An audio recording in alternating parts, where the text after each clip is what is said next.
കോളേജിൽ നിന്നൊരു ഡിസ്ചാർജായിട്ട് UC കോളേജിൻ്റെ അടുത്തേക്ക് പോവായിരുന്നു. അപ്പോൾ ഡിസ്ചാർജ് കൊണ്ട് ഇറക്കി തിരിച്ചു വന്ന വഴിക്ക് സിഗ്നലിൽ വെയിറ്റ് ചെയ്യുമായിരുന്നു. അപ്പോൾ എന്നെ ഓവർടേക്ക് ചെയ്തൊരു കാറ് കയറി വന്നു. കാറിന് ഓപ്പോസിറ്റ് വണ്ടി വന്നുകൊണ്ട് കാറിന് പോകാൻ പറ്റിയില്ല. അപ്പോൾ അവർ ലെഫ്റ്റ് സൈഡിലേക്ക് ഒതുക്കി എൻ്റെ വണ്ടിയിൽ കൊണ്ട് മുട്ടിച്ചു കഴിഞ്ഞപ്പോഴത്തേന് ഞാനത് ഫോട്ടോ എടുക്കാനായിട്ട് ഞാൻ പുറത്തിറങ്ങി വണ്ടിയുടെ ഫോട്ടോ എടുത്തോണ്ടിരുന്നപ്പോൾ ഈ കാറിനകത്തുനിന്ന് ഒരാൾ പുറകിൽ നിന്ന് വന്ന് എൻ്റെ കഴുത്തിന് പിടിച്ച്, അതുപോലെ തന്നെ കൈയൊക്കെ മടക്കി പുറകിലേക്ക് പിടിച്ചു. അതിൻ്റെ ഞാനപ്പം തള്ളിയൊക്കെ മാറ്റി. അപ്പോൾ ഡ്രൈവർ ഇറങ്ങി വന്നു. പിന്നെ അവരുടെ കൂടെ ഉണ്ടായിരുന്ന ആൾക്കാരെല്ലാവരും ഇറങ്ങി വന്നു.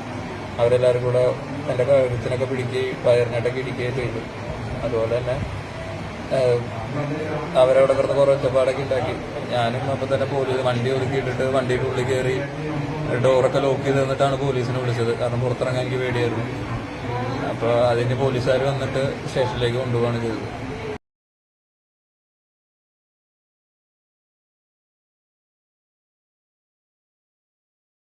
ഞാൻ കളവശ്ശേരി മെഡിക്കൽ കോളേജിൽ നിന്ന് UC കോളേജിൻ്റെ അടുത്തേക്കായിരുന്നു ഡിസ്ചാർജ് പോയിട്ട് തിരിച്ചു വരുന്ന വഴിക്കായിരുന്നു സംഭവം.